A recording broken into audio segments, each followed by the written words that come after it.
Nous allons maintenant avoir la chance d'accueillir à distance monsieur le député européen Axel Voss,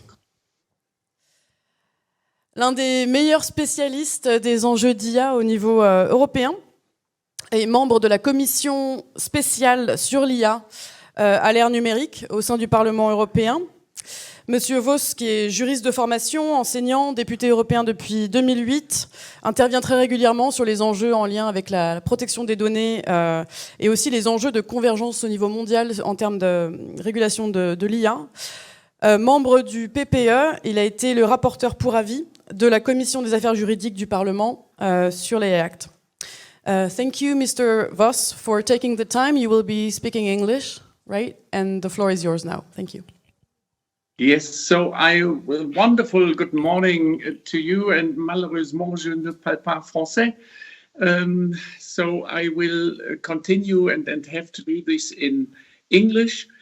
So it might happen that we will finish the AI Act on the 6th of December.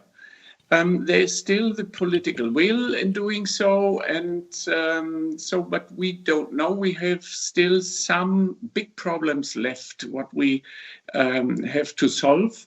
And at first, there is the question of the so-called foundational models or general purpose AI, or sometimes then we are saying generative AI models. Secondly, there is a question of governance, and thirdly, there is also the question of biometrical data and how to solve these. These are problems between the institutions, especially the Council and the European Parliament, and we haven't had a solution so far, so that's why we have to solve these most likely on the 6th of December. On the governance question, here we have in mind that we are calling this AI Act, but the discussion's now going in a direction where we have the AI office and an AI board. And so now we have to think about how this will work. What we think, or what I personally think, is we have to make sure that the interpretation of the provisions of the AI Act will not happening in the member states itself. Otherwise, we are having the same result and the same mistake like what we have already with the data protection regulation. And this is what we shouldn't repeat once again, because we have seen there is no single common market if we are leaving this to the member states. So it is therefore quite important to have one interpretation throughout the whole EU, and everyone is paying attention to this. And then we might have also for digital issues, and especially the AI Act, the kind of a single market. On the Article 6, so the high risk elements and the annex of and with the use cases, we have also here a situation where we still have to discuss what does this mean, where are the limitation of the exemptions, and so on and so on. So there is also what we already put into a high risk category. This means at first it's a kind of a critical infrastructure, and the context is also dedicated to high risk. So that's why then we need to have special obligations to the system itself, and also to the for the deployer. This means high risk. It's allowed to use, but you have additional obligations, and these at the end so means also that you have to pay attention to the context and to the infrastructure itself. What we have integrated here so far as a parliament is also these so-called recommendation systems, because the majority in the House thought it might be a kind of a risk if you once have said, oh, if you have watched this video, please also watch the other video, that in the other video might occur something what might be undermining the democracy or rule of law and so on. So this is something what the European Parliament had in mind, and putting all these elements there, but the still is not complete. The list is not complete so far. So that's why we have to think about how to deal with these annex and the use cases, and how we might come forward with a flexible legislator in updating all these lists and evaluating, and who is doing this. The probably biggest problem right now is the so-called foundational models, or in the latest draft, it's called as general purpose AI. And here we have problems on two levels. The first one is, and this is because of the opposition of Germany, France, and Italy, that they do not want at all a kind of a regulation integrated in the AI Act for these foundational models. Especially the governments are now more focusing on the elements or on the companies in the own member state. It's Aleph Alpha in Germany or Mistral in France. And here we are coming to a situation where it seems to be that they are blocking now a kind of a proper, let's say, integration of foundational models in the AI Act. Why do we think it's necessary to integrate these in the AI Act as a parliament, or from the parliament's view?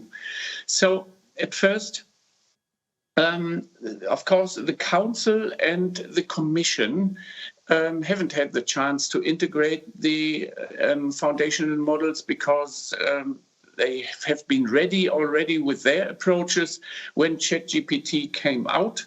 But the Parliament thought, oh, this might be already something what we should also integrate. And this is the first level. Should we integrate these or not? I think there is a compromise going on. We have a kind of a two-step approach right now, where we are talking about these more base models for then adding something as a kind of an additional to these fundamental or foundational model. And here we are making this two-step approach. At first, we are coming and saying, oh, these foundational models should be somehow regulated in a way. Let's say, in general, there should be cybersecurity, transparency, and also a kind of an splitting or doing here the burden sharing between these foundational model and the added model on this foundational model.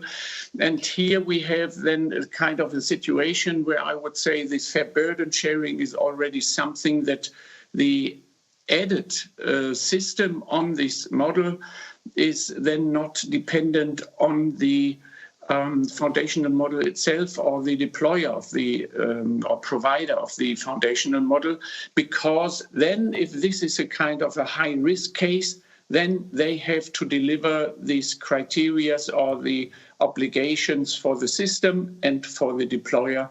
And this is what the high risk model then can't do without the foundational model. So these are some reasons why we think this should be integrated.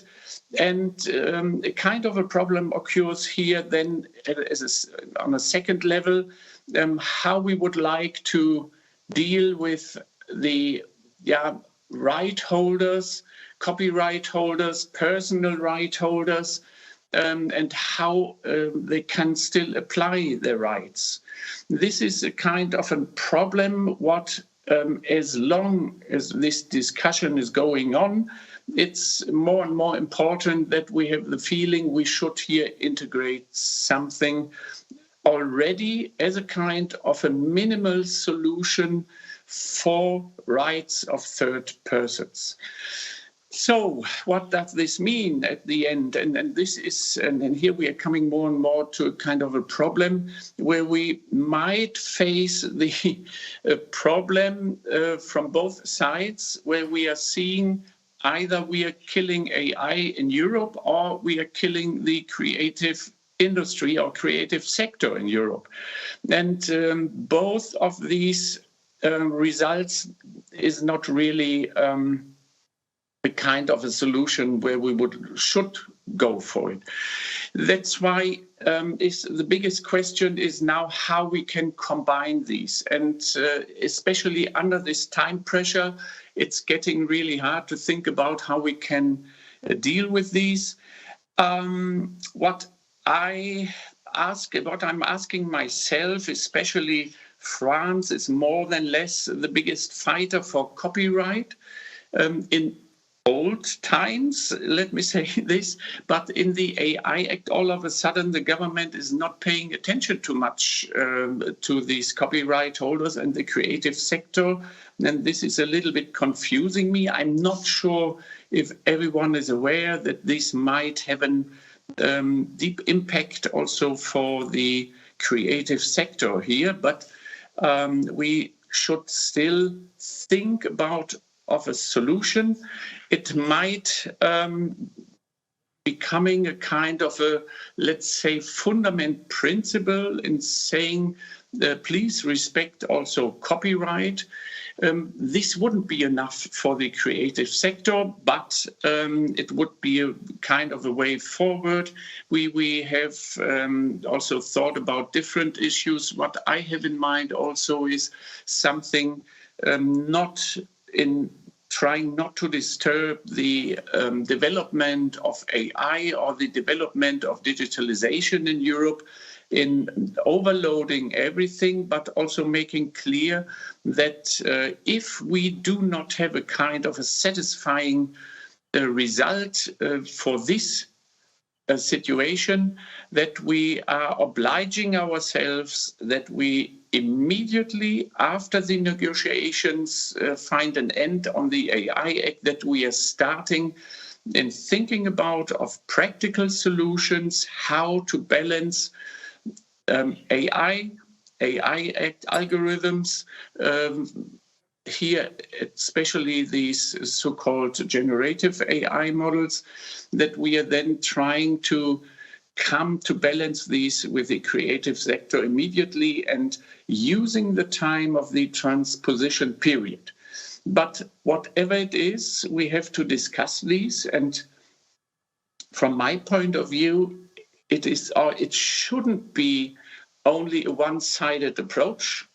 That's why we should still think about what solution might be the best.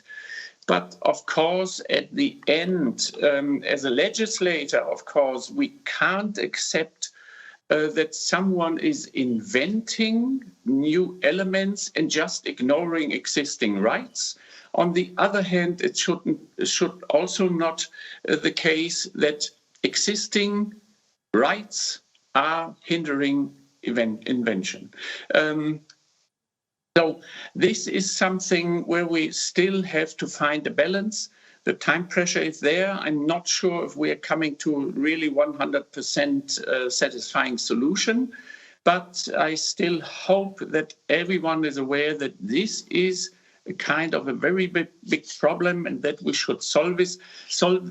There is already a discussion going on with these Article 4, especially for paragraph 3 of the so-called copyright reform from 2019. This is the commercial text and data mining element.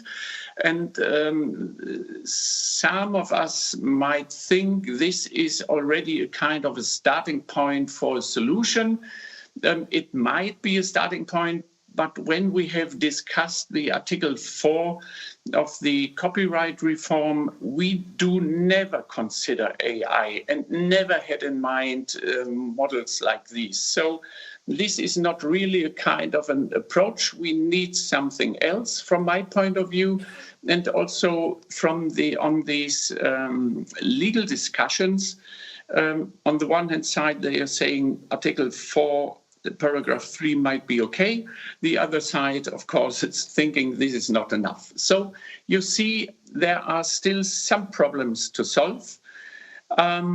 We have to see how it's going on the 6th of December. If we are not coming to an end there, probably we can still achieve something in this year with the Spanish presidency. If not, we still might have the time in January. But at the end of April, we have to finish everything, also with all these proceedings in the parliament, with translation and so on. So this is something, it's really challenging, and I don't know where the majorities are, especially in this question.